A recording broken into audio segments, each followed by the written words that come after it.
Hi friends, Sumit's Kitchen আন এটি নতুন ভিডিঅ'লৈ মই আহিলোঁ। আজি মই সহজ পদ্ধতিৰে বনোৱা বইল চিকেনৰ ৰেচিপি এটা লৈ আহিছোঁ। বইল চিকেন বনাবলৈ প্ৰথমে মোক লাগিব চিকেন।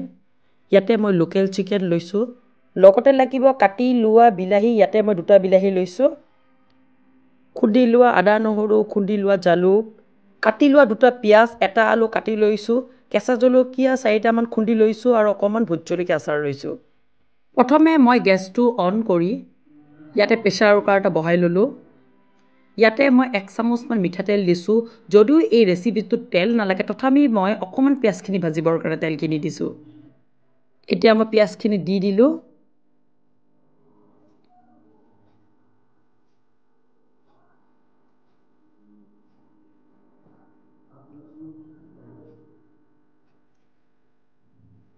ইয়াতে মই 1/2 চামুচমান গোটা জিৰা দি দিছোঁ।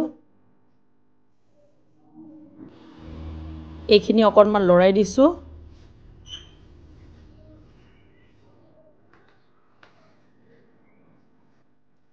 ইয়াতে এতিয়া মই লোকেল চিকেনখিনি দি দিছোঁ।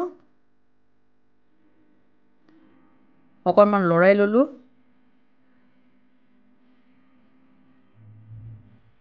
অকণমান লৰাই পেলাই 5 মিনিটমানৰ কাৰণে কম গেছত মই ঢাকন দি থৈছোঁ। 5 মিনিট পিছত চিকেনখিনি মই আকৌ অকণমান লৰাই দিছোঁ। আকৌ 5 মিনিটমানৰ কাৰণে মই কম গেছত ঢাকন দি থ'ম। 5 মিনিট পিছত চিকেনখিনিত মই এই থেতেলিয়াই লোৱা আদা নহৰুখিনি দি দিছোঁ। আদা নহৰুখিনি পিচি লোৱাৰ সলনি খুন্দনাত থেতেলিয়াই লৈ পেলাই দিলে এই বইল চিকেনটো খাবলৈ বহুত বেছি টেষ্টি হয়।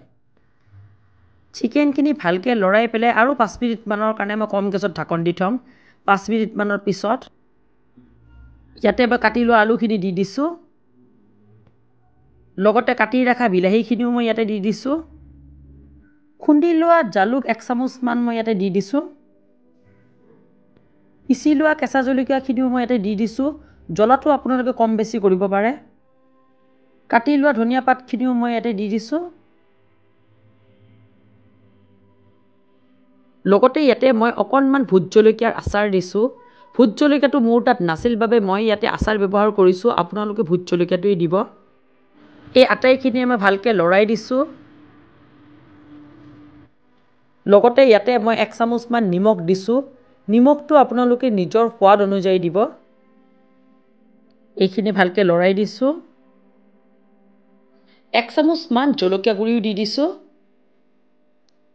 লগতে মই ইয়াতে 1 কাপ পানী দি দিছোঁ।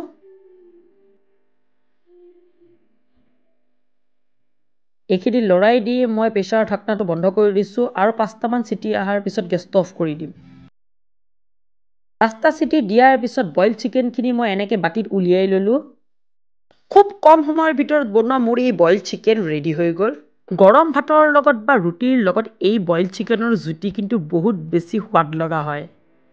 এই হেল্ডি আৰু টেষ্টি বইল চিকেনটো আপোনালোকে এবাৰ হ'লেও বনাই চাবচোন, খাবলৈ বহুত বেছি ভাল পাব। আজিৰ এই ৰেচিপিটো চাই আপোনালোকৰ কেনেকুৱা লাগিল প্লিজ কমেণ্ট কৰি জনাব। ভাল লাগিলে লাইক কৰিব, শ্বেয়াৰ কৰিব, ছাবস্ক্ৰাইব কৰিব আৰু কাষত থকা বেল আইকনটো দবাবলৈ নাপাহৰিব যাতে মোৰ আহিবলগীয়া নটিফিকেশ্যনবোৰ আপোনালোকে পাই থাকে।